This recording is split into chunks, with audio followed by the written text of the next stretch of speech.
Hidden Figures, Chapter 22. America is for everybody. America is for Everybody, in the U.S. Department of Labor brochure issued in April 1963. The cover showed a young African-American boy barefoot and dressed in a shirt and worn jeans, sitting on a dusty railroad track. In the text, President John F. Kennedy and Vice President Lyndon B. Johnson described the social and economic progress that African-Americans had made since the end of slavery 100 years before. One of the inspirational photographs inside the pamphlet showed Kathan Johnson working at her desk at Langley, already hard at work on the calculations that would one day help send an astronaut to the moon. The same year that brochure was published, A. Philip Randolph, the civil rights leader who had pushed President Roosevelt to open war jobs to African Americans during World War II, planned the March on Washington for Jobs and Freedom, inviting political and religious leaders and even well-known singers in many backgrounds to participate.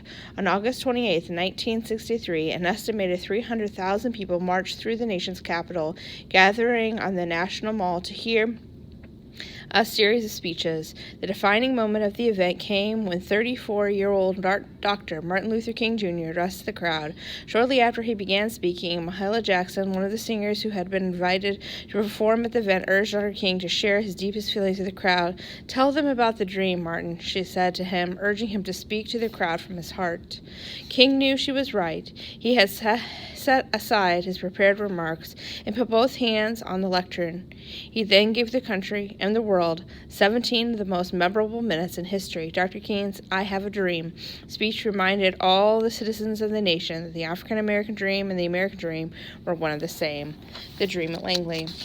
In many ways, Dorothy Vaughan was living the American dream. The director of the Langley Research Center sent Dorothy a letter acknowledging her 20 years of service to the federal government. He presented her with a gold and ruby lapel pin during the center's annual awards ceremony.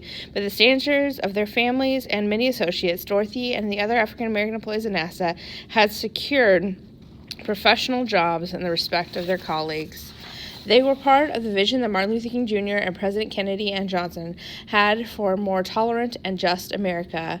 But there was still progress to be made, even at Langley. Of all the black employees working in research at Langley in the early 1960s, there were only 5 categorized as engineers, and 16 with the title mathematician, including Dorothy. Langley's director wrote to NASA's headquarters in Washington, D.C., lamenting the very few Negroes were applying for open science and engineering positions at the laboratory. There is no doubt that one of the reasons they do not apply is that they do not believe that the living conditions in the area would be favorable to them, because the Langley Research Center, which is completely integrated, is situated in a community where social segregation based on color is still practiced to a certain extent, he wrote. Langley redoubled its recruiting efforts. In the mid-1960s, with dreams of working at NASA, great numbers of African American college students found their way to the research center. The next generation. When she wasn't at work, Kathan Johnson spent a great deal of her free time at community service activities and at church.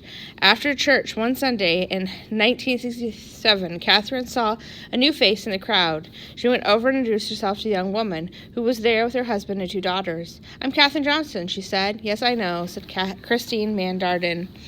"You're Joletta's mother." Kathan's daughter Jolette had met Christine in college at Hampton Institute. Kathan and Christine had met once before at a sorority function, though they hadn't seen one another in years. Since graduating from Hampton Institute, Christine had started working as a math teacher and had gotten married. Earlier that spring, she had completed her master's degree program at Virginia State University at Black College, and she had visited the school placement office during her final semester of study. "We wish you'd been here yesterday," said the placement officer. "NASA was here interviewing."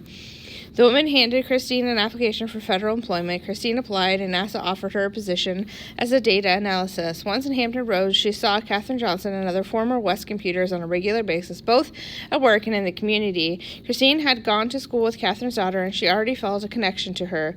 Christine was part of the next generation of women at NASA, those who rely on the pioneers like Kathan and Dorothy and Mary for inspiration and guidance. Kathan Johnson invited Christine to join the choir at church. The 2 women got to know each other outside of the office, but they never worked together. Because Kathan was so modest, it would be years before Christine knew the full scope of her work. When someone acknowledged her achievements, Kathan said, "Well, I'm just doing my job."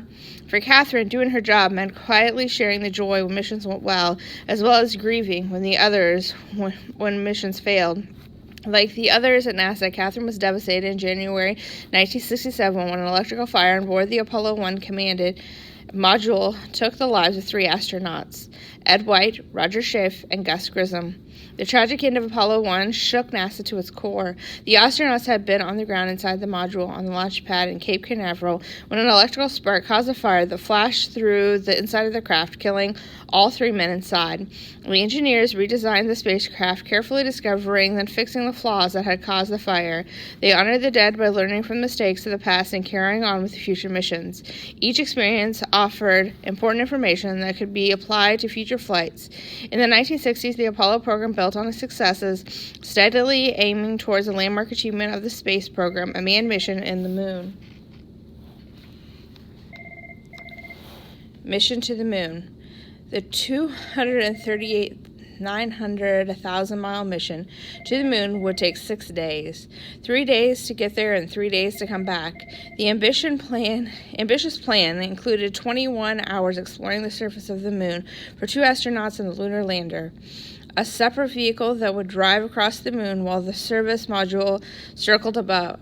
The plan sounded simple, but Kathan Johnson knew better than anyone that if any aspect of the Apollo 11 mission to the moon went wrong, the astronauts could be stranded in space, never again to see their earthly home. Years later, Kathan would say that working on the math that coordinated the orbiting Apollo Command and Service Module, CSM, one part of the spaceship that would remain parked in orbit around the moon, with the ship's lunar lander, the rowboat of a module that would take the astronauts from the CSM down to the moon surface, was the highlight of her career at NASA. The leadership of the Space Task Group set a risk standard of 3 nines for the space missions. In other words, it required that every aspect of the program, every part, every plan, every person succeeded 999 times out of 1,000. The astronauts were prepared to give their lives to their mission, but they didn't want to die because of a math error. Kathan Johnson worked long hours to make sure the astronauts stayed safe. She arrived at the office early, went home in the late afternoon to check on her girls, and sometimes came back to work in the evening, maintaining a schedule of 14 or 16-hour days. She and the engineers she worked with asked each other what-if questions. What if the computers went out? What if there was an electrical failure on board the spacecraft? What if something went wrong? They had to think ahead, anticipating and solving every problem that they could think of before it happened.